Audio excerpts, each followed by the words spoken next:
either staring down a restart or holding a chance to actually get things started. We know the number one ability is availability in the NFL or in football. It's different for each team. There's a lot to be decided. These guys, not discussed. They're not on your fantasy team. The opportunity that knocks is right there. Become the next most talked about quarterback who hasn't had an opportunity yet. Chad, we've got our prize picks of the week coming Opportunities, up. Hutton. Word of the for day. us, too. Opportunity. Yeah. Opportunity. Today is an opportunity. Yes, that's right. And, hey, they've got plenty of that right now in the NFL. So there are 4 teams right now who are 2-0 that did not make the postseason last year, that have started 2-0 to begin this year. So the Colts, 49ers, Cardinals, and Bengals. So all 4 feature a quarterback either staring down a restart or holding a chance to actually get things started. Maybe not necessarily with the team they're starting for or potentially starting for this weekend, but a chance to move forward and become the next most talked about quarterback who hasn't had an opportunity yet and get paid. I mean, let's put it that way, get paid. So 2 weeks into the season, quarterbacks are in prime position. We've got 3 quarterbacks already hurt, maybe more going into week 3. And the 4 quarterbacks, Daniel Jones, Mac Jones, Jake Browning, Kyler Murray. Those guys can have success just based on the solid play around them. It's different for each team. But as long as these guys are just good, they don't have to be great, just good, they can get their teams in line to be a postseason contender. And a lot of these guys are long-term options. Jake Browning right now, we know that Burrow's missing a huge portion of the season, 3 months, up to 3 months. But as long as they don't make the crucial mistake, they have a chance to grab hold of a big paycheck. Now, there are others being mentioned this week as well. Carson Wentz is one that could get a start. Tyrod Taylor, Marcus Mariota could get the call in Washington. Practices are happening. I know Brock Purdy, he was limited in practice yesterday. There's a lot to be decided. But what I know is these guys are not discussed. They're not on your fantasy team. And the reclamation, the opportunity that knocks is right there. I would say one of the 4 ends up actually making a big story with this. We know Daniel Jones has taken the league by storm through 2 weeks. Chad, they average 8 plays per possession in Indianapolis right now. Possession. And Daniel Jones incredible is a part of an offense that has 2 different wide receivers that have reached 200 yards, and a running back that has reached 200 yards as an offense. Balance, they're posting points, and they don't give the football up. They don't punt. Crazy. It's a pretty good recipe. Now, when you don't have to use your punter at all, that's good for football. That's good for offense. Yeah, that's the way it goes, right? Here's the war of attrition, though. The worst luck in the league is Cincinnati with Joe Burrow, right? And what's happening in San Francisco. The last few years, they've had a ton of injuries, and they're already down Purdy. He's already missed 1 game. Chad, the 14 playoff teams last season had a total of 127 players. It's an average of 9 players per roster on the injured list at the end of the season, the 14 playoff teams. The 18 non-playoff teams, 14. So 9 for the playoff teams on average on IR, 14 for the non-playoff teams. And the leaders last season in injuries, Cleveland, San Francisco, Arizona, Detroit, and the Giants. And plus Dallas and the Jets. A lot of non-playoff teams. And then you have Detroit sprinkled in there. Getting good, solid quarterback play. And the Lions, right now, they lead the way with 13 players on the injury report. Well, and look, we know the number one ability is availability in the NFL or in football, and that teams that win, typically they have good luck along the way. And you got to have injury luck if you're going to ultimately be that team left standing at the end of the year. Backup quarterbacks in this league. I describe a great backup quarterback situation as a guy that fits a system that is good enough to get a split if the starting quarterback is out for 4 games, they can go 2-2. If you've got a quarterback that can get you a split, whether it's 2-2 or 4-4 or 3-3 or however many games that starting quarterback sits, you have a great backup quarterback situation. I would describe Jake Browning in Cincinnati and Mac Jones in San Francisco as 2 great backup quarterback situations. So they have a chance because they have guys who know that system, can fit that system. In the case of Kyle Shanahan, a guy who just develops an offense that's very quarterback friendly based on the personnel and how they run the offense around the quarterback. We saw it with Jimmy Garoppolo. We've seen it with Brock Purdy. I think we're going to see it with Mac Jones, who looked good in his start also. So something to watch with those 2 teams that are down a starting quarterback. And let's also mention, this is becoming a trend. Baker Mayfield was backing up quarterbacks. Geno Smith was a backup. Sam Darnold. These guys, year by year, are starting to really put it together with the right coaching staff. And again, just a consistent roster that shows up week in and week out. Maybe not flashy, but they're able to do. It's 2 weeks in. They're able to do some things that other teams just can't do. Other teams can't get out of their own way. And I mean, you got the Eagles, who offensively can't throw the football right now, right? But they're still winning. They're really good. What we're seeing with the 4 teams I'm mentioning, they're treading water, but their backups are playing great. I like what A.J. Brown had to say. Yeah, I mean, the ultimate goal is to win. We're winning, but it's a fair question to ask about the passing game and the offense. He's like, it's definitely something to think about, that we're not able to do these things, but ultimately we're still winning. So how about the play of Daniel Jones? We asked that to former NFL general manager Tom Telesco earlier this week. Opportunities now for some quarterbacks. Daniel Jones, what we're seeing and how he started. Mac Jones now is a backup who's now starting. What opportunities do they have given their situation? And Daniel Jones is making the most of it.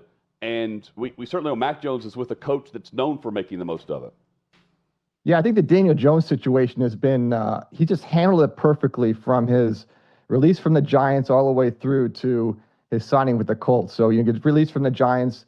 He had a lot of opportunities to maybe sign somewhere else on the active roster. Shoot, when I was with the Raiders, I talked to his agent a lot about having him come and sign with us to help us with our quarterback situation. He decided to go to Minnesota, go on the practice squad, and just kind of, football rehabilitate and learn from Kevin O'Connell, sit back, watch, learn, and then be a free agent at the end of the year and then pick the best spot where you can go in and win a job. So he picked the Colts because I think he thought he had at least a chance, a real chance to go in and compete. And then they have a head coach that's a proven play caller. So you add those 2 things in, and then their roster is pretty strong. I mean, their offensive line doesn't have a lot of name players, but it's a really solid unit.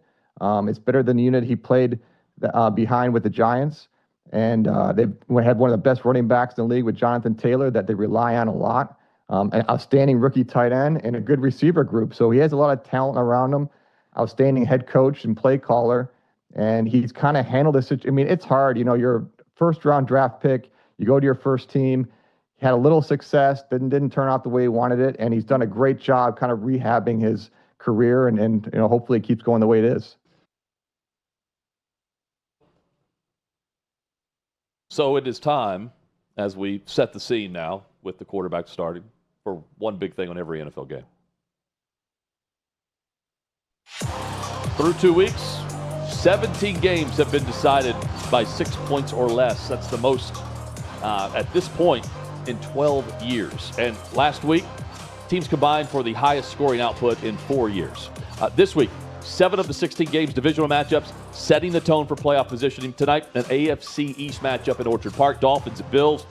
There have been recent success stories of 0-2 teams making the playoffs. The Rams went all the way to the divisional round after an 0-2 start last season. The Texans did the same thing in 2023.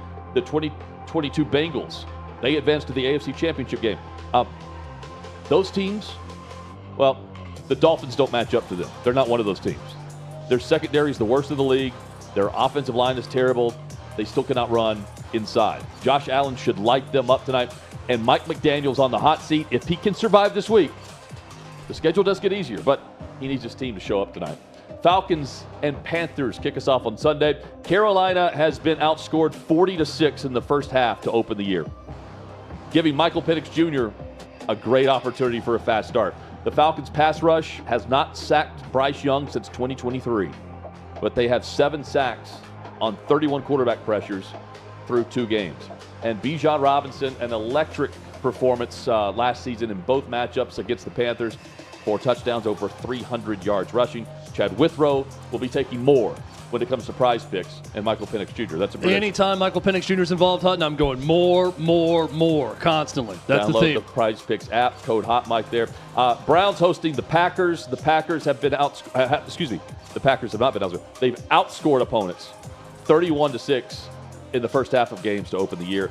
And then their defense has been getting after the quarterback. The one area where the Packers have allowed production early this year is to tight ends. The Browns should look to target Njoku more. They need him on the field more. Jaguars are hosting the Texans. Offensive line struggles continue for Houston. They have the second worst run block win rate. Jacksonville struggling even more, and it's not all on Trevor Lawrence. His wide receiving core, the worst drop pass rate in the NFL. And keep this in mind. I am following the betting trends over the last 3 years here. The Texans are 11-6-1 against the spread as road underdogs. They are underdogs in this game currently. Vikings, they're back home, hosting Cincinnati. Both starting quarterbacks injured. So this is Jake Browning against potentially Carson Wentz. Yes, Carson Wentz, who signed in late August with Minnesota. The Bengals don't blitz much at all, but the Vikings have allowed plenty of quarterback pressure so far. They are last in the NFL in offensive snaps. To Foxborough. Remember, this is an old school throwback right here. Steelers, Patriots. New England picked up the win last week. No Ben Roethlisberger and Tom Brady in this matchup, though. But Vrabel's there. Drake May's there. He faces a Steelers defense that has been shredded by Justin Fields and Sam Darnold. Pittsburgh has allowed a league-high 22 plays of 15 or more yards through 2 weeks. Aaron Rodgers should also throw a lot here. 84% of the yardage allowed by New England has been through the air. Rodgers, take more at Prize Picks. Rams on the road against Philadelphia. The Eagles' offense continues to live and die by the run game, and the other shoe has not dropped. Jalen Hurts needs to open up the passing game against a Rams secondary that is vulnerable to big plays. The Eagles are the first team since 2010 to start a season 2-0 without a passing touchdown. And the Rams, they have the most plays on offense of 15 and 20 yards or more. The Eagles have the fewest. Let's go to New York, New Jersey. Jets hosting the Bucs. The Jets were 0 for 11 on third down last week. They now face a Bucs defense that only allows a third down conversion on just 32% of snaps that they defend. Justin Fields in concussion protocol. Tyrod Taylor would be the next man up if needed. A game that is on the schedule that you're not likely to watch is Colts and Titans. This is how the Colts don't punt. They're averaging 8 plays per drive. That's 2 more than any other team in the league. They convert a ton of third downs because they face short yardage. Nearly half of all of their third down attempts are 3rd and 3 or less. And this is even more insane. On first down plays, Daniel Jones has passed for a first down on first down plays nearly 50% of the time. That's insane. The NFL average is 27%, and he's passing for a first down nearly 50% of the time. You cannot say the same for the Tennessee Titans. They average 2 yards on first down. So Cam Ward sees 39 plus quite a bit. That is not great when you consider the fact, Chad, that, they're awful this second half. This offense does not have a run of more than 10 yards or a pass for more than 20 in the second half through 2 games. Tick tock, tick tock, tick tock. That's the clock on Brian Callahan. They're 3-16 and they're not getting any better. Yeah. Same record as Ken Wisenhunt was whenever. The great Ken Wisenhunt, as he's known in Nashville. Yeah, the epic Ken. Kenneth Wisenhunt. Very forgettable tenure as head coach of the Titans. Been plenty of coaches that have had a forgettable tenure in Washington. That's not the case anymore. Commanders hosting the Raiders. Jaden Daniels sprained his knee last week. That would turn the reins over to Marcus Mariota this week if needed. But keep this in mind about the matchup here, because I know what you're thinking. You're thinking Vegas, Teams with the rest edge went 5-0 last week. The Commanders played on Thursday. The Raiders played on Monday, and they're traveling to the East Coast. Late afternoon, Broncos and Chargers. The Chargers' offense has been great. They're averaging over 6 yards per play, but their run game has not started fast. They failed to gain yardage on over 30% of their carries. Saints are hosting the Seahawks. I feel like New Orleans has been home all.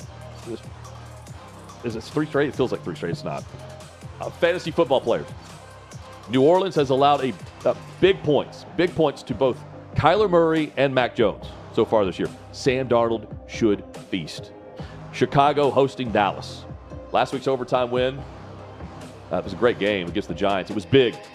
Yes, a divisional win, but also consider the opportunity Dallas now has to stack some wins.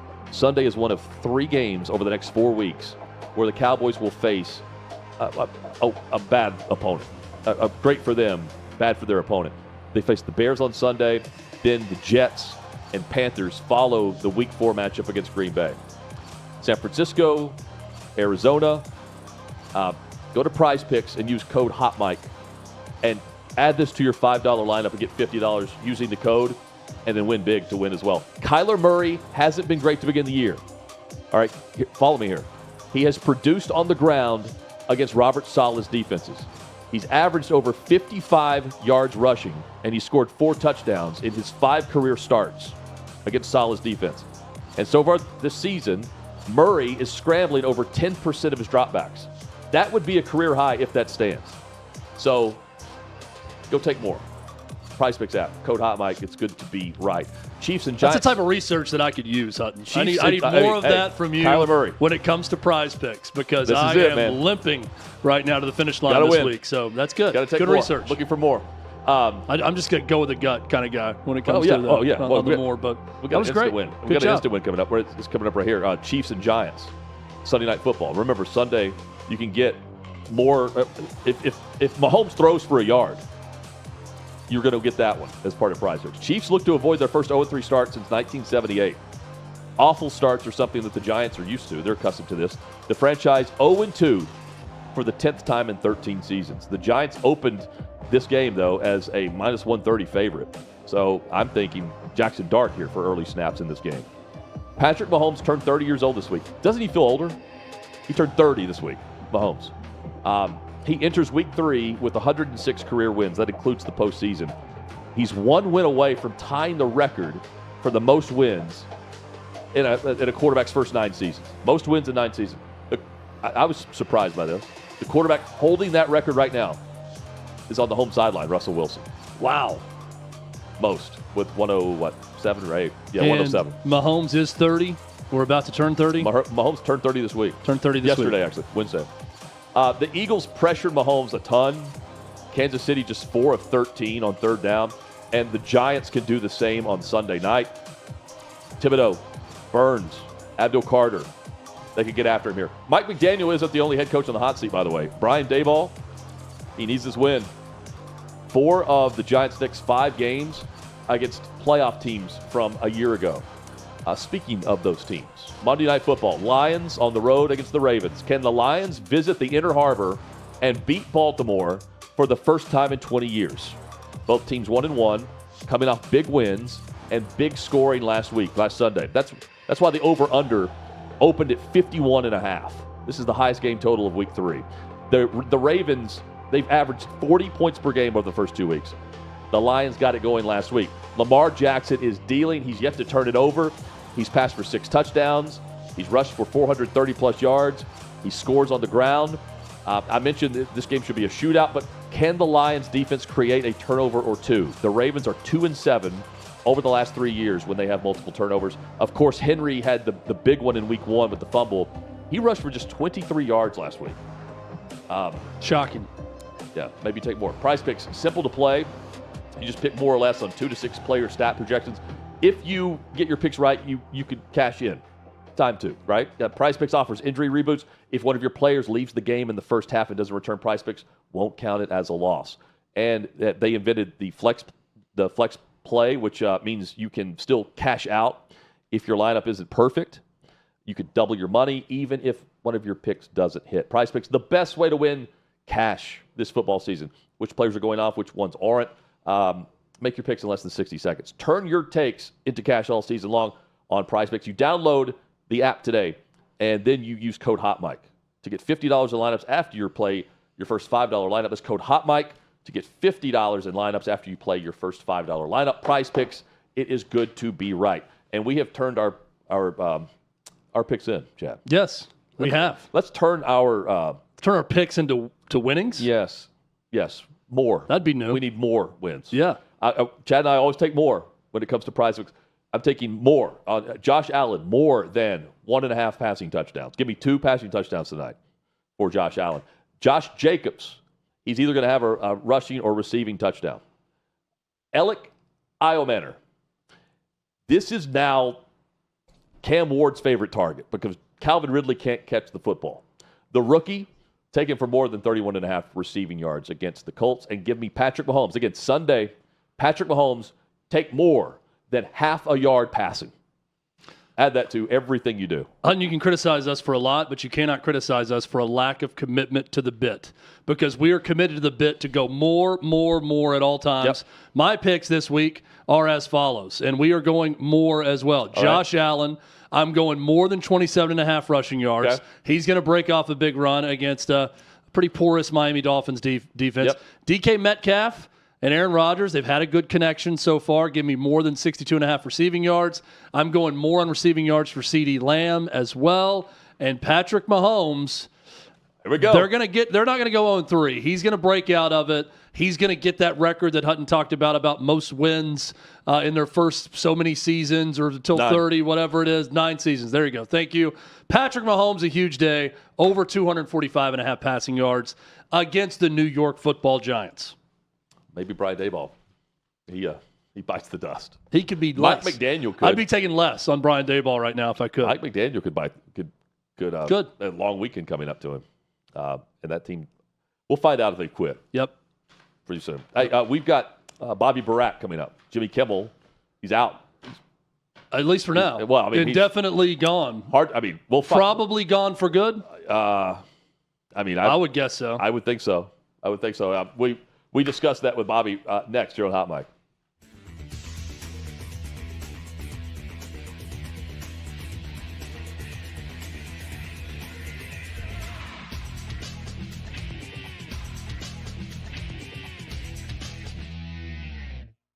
Football's finally back. So's the hard-hitting gridiron action on PrizePicks. Download PrizePicks and use code OutKick and get $50 instantly in lineups when you play $5. Must be present in certain states. Visit prizepicks.com for restrictions and details. 6th and Peabody, our location, you have Bureau Smoky Moonshine. Hot Mic on the Withrow here at OutKick.com. That's where you can find the great work from Bobby Burack, who joins us here on Hot Mic with Jimmy Kimmel. His late night talk show pulled off the air by ABC indefinitely over comments he made about the killing of Charlie Kirk. Bobby, first off, thanks for joining us. Of course. Do you, when you see indefinitely, are you like me and I think he's not coming back? No, Okay. I don't, because the reaction from his supporters has been so fierce. And I think we've seen these big corporations cave to pressure. So I don't necessarily think that it's impossible that he comes back. You already see people on MSNBC, CNN accusing ABC of kowtowing to Donald Trump and his administration, using words like authoritarian and totalitarian. Yeah. That said, and I think this is key to it, I don't know if Kimmel is going to want to come back. Right. Because, yes, that's where I was coming from based on how this went down. right, because Kimmel hasn't had a lot of momentum in a few years. It's been a long time, actually. I mean, his ratings are 30% lower than Colbert. His contract is up next year. I think ABC was probably already considering getting rid of him just because how expensive it is to produce those late night shows. So if you're Kimmel, you have a chance to now establish yourself as a martyr, saying, hey, I took one for the team. I criticized Donald Trump and ABC took me off air. I think it's better for Kimmel's career long term to take that angle and play it up. So I don't know that he will want to come back, but if I had to guess, ABC will at least try at some point. Hey, help me with this, Bobby, because you've got your the temperature of all of these things that are being discussed on both sides. And my algorithm feeds me travel softball videos and new grills to buy. So I'm not seeing any of this. I don't even understand the joke he made on Monday night. Like, I didn't know that this was a thing, that people on the left were pushing an agenda, that it was a MAGA warrior or MAGA person that did this to Charlie Kirk. I didn't even know what was happening. So when I saw the footage and I saw the joke, I'm thinking, I'm all for protecting comedy and all of this and free speech, but I watch him like, I don't even know what he's talking about because it doesn't make any sense. Yeah. And we found out a lot more facts the next day after he made that joke.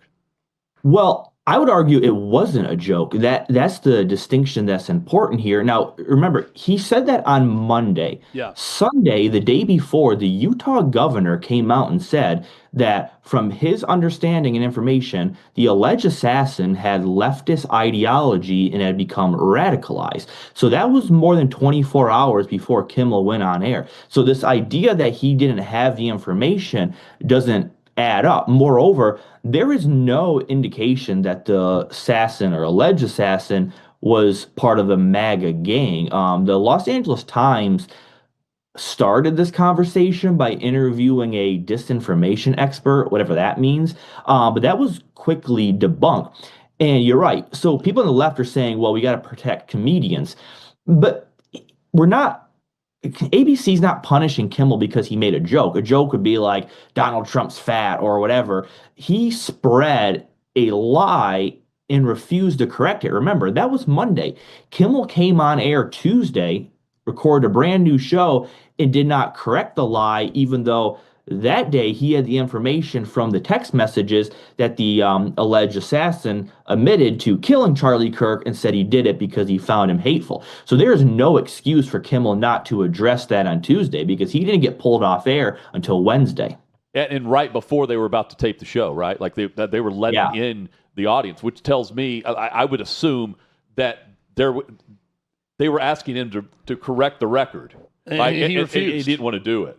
And then you pull the plug before you go tape the show. Right? And it does feel like now, and Bobby, I think you're spot on, that he's better for his brand right now would be to become some sort of martyr politically and act like, I was, brought down by this fascist regime and this, that. And that's what he's going to go sell to everyone. When in fact, it feels to me like Disney is trying to figure out a way in the language that he's being insubordinate by not apologizing for something and trying to figure out if they don't owe him any more money or what's going on. So maybe they're trying to get an exit plan there.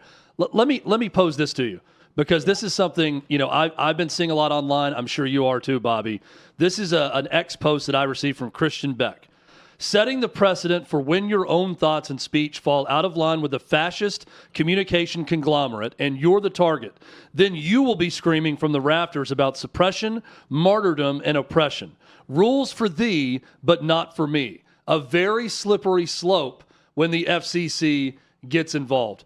How would you respond to that? And when we're talking about Kimmel, is this a next star and Sinclair pulling him off air and a reaction from Disney? Or is this the FCC and the threats that were made in various interviews coming out where Disney's responding to that? So I'd respond to that guy asking, what does this have to do with free speech? Again, there's a difference between cancel culture and accountability, right? Cancel culture is me voicing a political opinion that my employer doesn't like and them firing me. Cancel culture is digging up some athletes' tweets from 10 years ago to try to destroy them on draft night. Accountability is when you get punished for your actions when they're unprofessional, they undermine the company, they embarrass the company, they're unethical, et cetera, et cetera. Kimmel falls in that latter category. Now, the FCC angle, I don't buy into that. I actually think, as you said, Nexstar pulled Kimmel, and Nexstar airs or controls 32 ABC affiliates. It's a lot of money. And I would argue Kimmel's show is probably already losing a lot. We know Stephen Colbert's show lost $40 million a year. Well, you do the math, Kimmel makes $17 million a year, about the same as Colbert, his ratings are 30% lower. He has just as large of a staff. I don't see how that show is making money. Now you lose the Next Star affiliates, you're really going to be in the red. And another part of this too, I think this is going to surprise people, and I'm sure you guys can attest talking to different media executives. Media executives do often show a liberal bias because the left controls the outrage machine. They control the newspapers. They used to control social media. Most of these executives aren't necessarily ardent progressives. I tend to believe that most ABC and Disney managers looked at those comments and said, that's pretty egregious. You lied. You willfully lied. You owe us a correction. So I think there's probably a lot of factors that cause ABC to make that decision. The FCC might have been one of them, but I don't think that was even top three. Well, we know that. I mean, not many are watching these shows, right? And I'm certainly not one of them, Bobby. Yeah. Colbert's still on the air, right? Until June. Does he come back over the top now? I mean, Colbert is on air until May of 26. Okay. I don't know that he'll actually make it that long. Do you think this? Do you think this now just puts like, what is he? Who's next in line after he and Kimmel? Like, this is now a pattern where everyone's going to point to the next guy. And I thought today, like maybe he just loses it and comes back over the top again because he's clearly basking in whatever left glory he has. Yeah, I mean, all eyes would be on Jimmy Fallon, but I would argue if you eliminate Colbert and you eliminate Kimmel, well, Fallon all of a sudden has no competition. So I wonder if NBC actually doubles down on this, says, well, you lose Colbert's 2 million viewers, Jimmy Kimmel's 1.5. I mean, presumably that's going to really help Jimmy Fallon. So I don't know that there's going to be another domino to fall here just because there's only 3 of them and one of them's going to be gone, and I presume Kimmel's not going to return. So you brought up a good point about Kimmel came across as not telling a joke. Fallon is very obvious about it. I don't know if Fallon can pull off a non-joke in a monologue. Just based on his mannerisms compared to the other 2. Yeah, I mean, all 3 of them, so they all really leaned into this anti-Trump rhetoric, but it's different. So Colbert's always been an ardent progressive. He's from the Colbert Show. I actually think he's the most talented of the 3. So Colbert, it's always been authentic. I think he went a little bit too far. He seems deranged, miserable, and kind of wacky, but whatever. Kimmel was the everyman. He was the guy from the Man Show that talked about sleeping with a bunch of women, watching sports, gambling. So it's always been a bit inauthentic. I always felt like Kimmel was trying to overcompensate for his past by trying to lean in and be accepted among the Hollywood elites.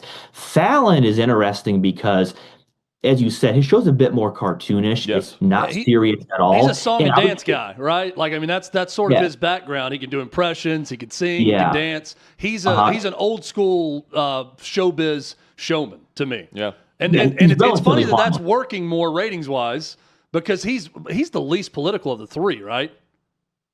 Oh, certainly. Yeah. But no. Fallon is a distant third. His numbers are horrific. But yes, he is the least political. He's actually the most tolerable, I think, to people who don't want politics. But his numbers have really suffered as a result. But I do think they'll go up now as the competition gets pushed out. It's incredible.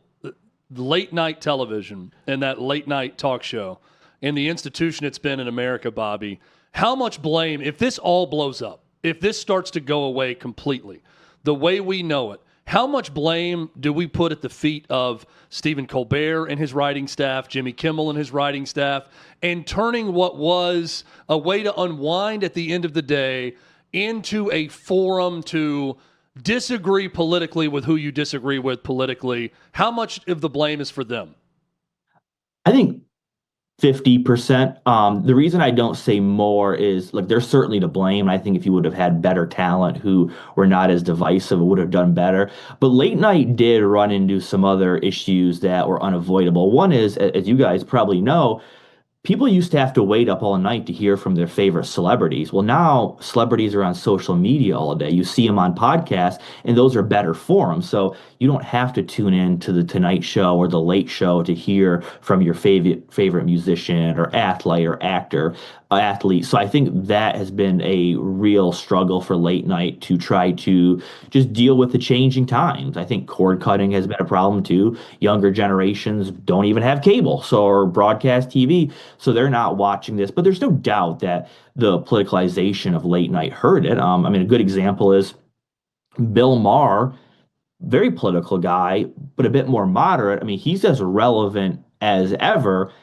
And that shows there is still an appetite for this genre, albeit nowhere near the appetite of the days of Johnny Carson or David Letterman, where sometimes these shows average as much as 8 to 9 million viewers. And, I mean, you mentioned you can find your celebrities online. You can also, I mean, find the show in clips online, like the song and dance things are just. And that's where I think Fallon was ahead of everyone else. Was he had a lot of clippable material for YouTube and everywhere else, where he does very well with that, and it's less about his in the moment ratings and more about how he does online. And Bobby, your point, maybe Jimmy Fallon is the big beneficiary of all of this with Stephen Colbert and Jimmy Kimmel. I think he has to be. I'm not saying he's going to inherit all of their audience, but I tend to think he's going to inherit a decent amount. You just go from splitting viewers 3 ways to all of a sudden there's one guy left. You bring up the clips. That is a valid point. There was a Puck News article that came out in May that said while Fallon's ratings are the lowest, it actually generates the most revenue because it does so well on YouTube, Facebook, et cetera, et cetera. So that's a good point that ratings matter, but they don't necessarily always translate to revenue. And I think NBC is probably losing the least amount of money on late night, though I still don't know if the shows make money because of how expensive they are to produce. Yeah, that's still, it's like the sports rights. You know, like the billions that are being paid. You're like, how is this profitable with the money? It can be seen as a lost leader, sort of like paying for the NFL in a way, with relationships with celebrities and studios and everything. Yeah. But when you continue to shoot yourself in the foot with things like this, then that money starts to go away. Yeah.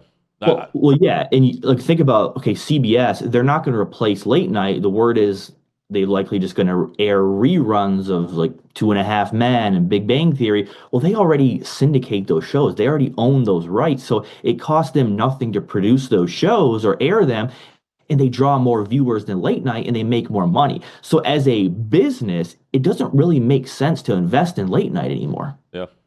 I mean, I can't tell you the last time I watched one of those shows live. Yeah, I'll see a clip here and there of a fun game that Jimmy Fallon played with some celebrity, but that's about it.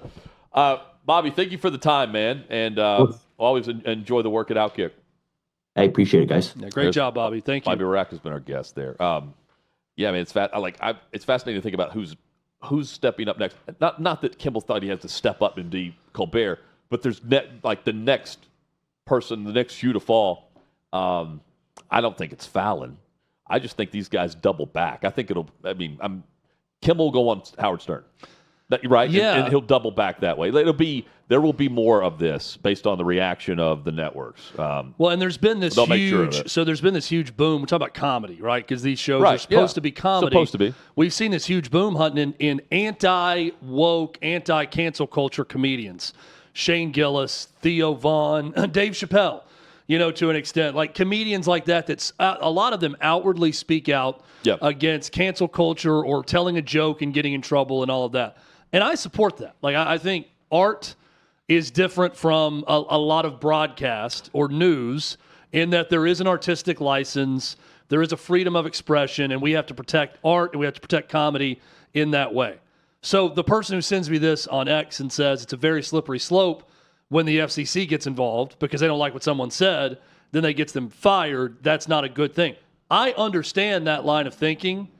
I will also say with Jimmy Kimmel, he said something factually incorrect in the premise of not really a joke, but a shot at the other side of him politically by saying they took this and used it politically, so I'm going to use it politically for my side and make fun of them by saying something that he didn't know to be true for sure, and that the next day was proven to not be true. So when you get new information, if he was in fact told to apologize for what he said on Monday night, and he said, hell no, I'm not apologizing for anything, or that's righteous action by Disney and or ABC just at set that the point. record straight. Yeah. And, it's you're right. There's a lot of ways he could have framed it to make Next Star and others happy enough to continue airing it, right? He could have done some things to come down from it, back away from it, whatever. Yeah. And I hear Jimmy Kimmel speak, and the dude is angry. Like, he's angry about Trump. He's angry about the state of our country. He's not going to be one to do anything for show business. Right. I'll say this is. I thought about the same thing you're talking about with the art, the free speech license, right? As a comedian. Yeah. I don't think it came across as a joke. First off, and also this is where I think. I hope people understand where I'm going with this. South Park did a episode about Charlie Kirk like a few weeks ago. They pulled it. They crush everybody. They are bipartisan when it comes to like not caring about who they're bashing. They pulled it. So that's where I'm coming down. That shows you the sensitive nature of all of this. Disney did a deal with China and they ripped them to shreds. Then their company, I forget who owns them now. Paramount. They're doing something, and then they did a whole episode about that. That's still available. Not the episode where they're doing the Cartman's. Well, David Ellison bought Paramount in a merger, right? I think that's what they were commenting on. Yeah, and the whole like what's going to happen to them now, kind of thing. So anyway, the fact that they did this and they pulled it out of just the common sense. What did you say the night it happened? You had a great post on Facebook where it's just like pick a side. Well, pick the side of decency. Yeah, right? Or just common sense and what do most of us want this country to be, and don't. Everybody goes into their corners and just starts slinging bullshit back and forth. Yeah, and we get into this whole cycle again and again. It's like, and that's the problem. And I joke, but it's true. I don't even know what Jimmy Kimmel's seeing online. Like people might think I'm naive or whatever. Like, I'm not online to get conspiracy theories from the left or the right on things.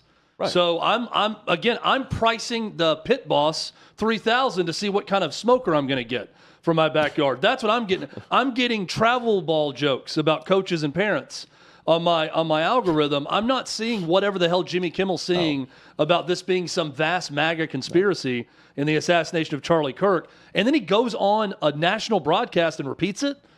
I don't. We're in such a bad place. Yes. When it comes to all this, that it truly is mind blowing when you think about where we are now. And I believe if you say something dumb and then it's showed to be incorrect, and you're told, hey, you need to backtrack or do this, and you won't do it, then you deserve to get fired. So I've got no problem with Jimmy Kimmel losing his job over this. He's not the only one. We've seen professors and deans and he's right for the firebrand that he is, and now he can claim himself to be a martyr. I'm watching the Emmy Sunday night. Nate Bargatze's hosting. Yep. And it was the best late night variety show, talk show, whatever. Well, there's your late Everyone knew it was going to be Stephen Colbert. There's your late night talk show. Stephen Colbert was getting a standing ovation before the night was over for everything he won. Yep. And I'm thinking, is it any more obvious what the hell's happening here? It's all you got a room full of people who don't like the president. And it's seen as Stephen Colbert went hard after the president, so he got fired by his company.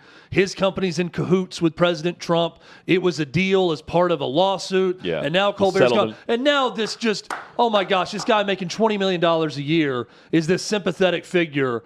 And you knew he was going to win the Emmy. I don't know if his show's better than the others because I don't watch these shows. But we all knew whether it was the best show or not, it was going to win the Emmy because of who's voting on the Emmy and because of who's in that room. Let me also say, I love Nate Bargatze. That was not the room for him. So that was not the room for him to be a host. I read a review of that. He got crushed in every review. I haven't seen it. I saw a clip of did he do a sketch to open the show? He did a take on his George Washington SNL sketch where he was something Philo Farnsworth, the inventor of television. That's what I was. And he was telling someone 100 years ago what TV was going to be like today, which was pretty good. Yeah, but no monologue, right? It was just that. Just they opened with that. the review was just like it was just boring and everyone's falling asleep. I'm like, I don't know. I haven't seen it. The fact that you brought this up though tells me it wasn't great. Well, I think Nate's whole shtick, which has served him very well in comedy and what he does, is awesome. And it's kind of like oblivious guy, walking through life and commenting on it. But hang on. There's a reason why the reviews aren't great.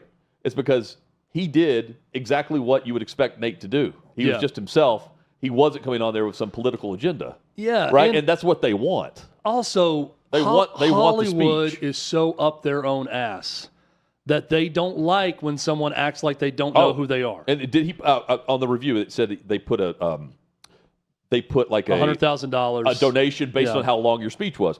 That's intentional, based on someone getting up there and going off on anything they want to. And that's another thing that the reviewers hate it. Right. Because they're like, oh, here's this guy from comedy coming in and basically taking a dump on all these people who win awards, because it puts them in the impossible spot of, I'm either going to use this big moment to say something or I'm going to take money from the Boys and Girls Club.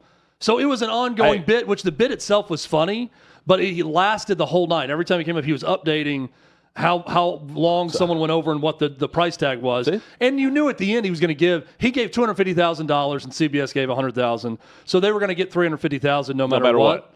But I get both sides of this. I love Nate Bargatze. Me too. I knew this was going to be a challenge for him. He went and he was Nate Bargatze. He was exactly in this night. Yes. He was oblivious to everyone. He he acted like he didn't know anything, and that doesn't play in that room. Right. That means he was good. And also, let's not forget this point. ABC, Disney, ESPN, ESPYs, Shane Gillis. And then on CBS with the Emmys, Bargatze. There's a reason for that. It was a safe choice. Nate Bargatze at one point wore a Canadian tuxedo. He was in all denim when he came out. He's like, I've been doing this all night, and now I forgot there was supposed to be a joke with this, but I don't know what it is. Ladies and gentlemen, to present the next award, Sydney Sweeney. That was one that most people didn't catch because of her denim ad. He was in all denim, and he joked, I forgot what the joke is. But anyways, our next presenter is Sydney Sweeney. And she walked out, and she didn't play along at all, because she hasn't even acknowledged it one way or the other when anyone asks about it. The American Eagle ad. It didn't work. Like, it just, sometimes you try something, it doesn't work. It was like being in front of a sports audience. Yeah. Right? Like being in front of LeBron. And some people played along. Like, Seth Rogen won like his third or fourth award of the night for studio. And he's like, we're going to give Nate some more money here. So he just they all walked up and said two things. They got to thank one person, then they ran off stage in like 7 seconds. Well, like to up the tally. You have to be like, with Nate, I'm guessing you have to be like you have to know the joke without the insult. Ricky Gervais is going to get to rip your ass. Yeah. And have some, undertone insult about the denim. And it'll be obvious, even though you don't know the backstory. Even if you didn't know the backstory, it's still like, you're either like, oh, wow, or you're laughing at it. Which, we go back with Nate Hut, and it's awesome to see all of his success and that he gets an opportunity to do something like host the Emmys, which would have been inconceivable 10 years ago. I love that he's taking these chances, taking these swings. He's going to be in a movie with Mandy Moore coming out. He's doing, he's going to have a sitcom. He's going to do all these different things. I love that he's getting these opportunities. His thing doesn't work in a hosting gig like that. And I think part of it is, this is just my preference. Like Conan O'Brien hosting the Oscars was great because Conan O'Brien was having a hell of a time. Like, I think if you're going to be the syndicate for the audience there, you need to look like you're having a great time, unless you're Ricky Gervais and your whole thing is I'm going to drink and make fun of everyone all night at the Golden Globes, which that works too. Let's get this over with. But like Conan O'Brien, even he's just such a fan of comedy. He's a great host of something like that because he's a great writer. It's the right mix of it, and and Nate's whole thing is like, what am I doing here? I know you're all wondering the same thing. Yeah. I have no idea. Okay, the next presenter, and he kind of, he didn't pronounce some names right that he was presenting with things like that Hollywood people are going to recognize quickly. He's the real life dad joke, is what. Yeah. That's his but he's selling out arenas. I wonder were the ratings good? I have no idea. But I don't know. But he's he's on tour. He's going back on tour. He did joke at the start. He said, hey, I'm Nate Bargatze. I haven't really made it in Hollywood, haven't done that well with auditions. So a lot of you may not know me, but just so you know, I'm doing great everywhere else. Yeah. He said, it's going really well everywhere else but Hollywood. And the dude, so he would come on our show way back in the day, Chad, when he's just doing stand-up at Zany's in Nashville. And he's the same dude. Yeah. He's the same guy. Hasn't changed one bit. He's got a Taylor now, but he's the same guy. He would do COVID shows with us as a special celebrity guest in 2020. And we got him to come on. We had like 25 people in a Zoom room. All right, now our special guest tonight, Nate Bargatze, would come on. He was trying out material with our 25 listeners because he was listening to our old radio show, living in Nashville, and spent 30 minutes with us, trying it out, seeing what got a reaction, what didn't. And then he was the same way that night, Hutton, as he was, a year ago when he sold out the arena and he came in studio with us? He was our first guest with OutKick. Or 2 years ago. He was our first guest with OutKick. When he came in, he's been the same dude throughout. That's right, first day. Yeah. He was our guest. Yep.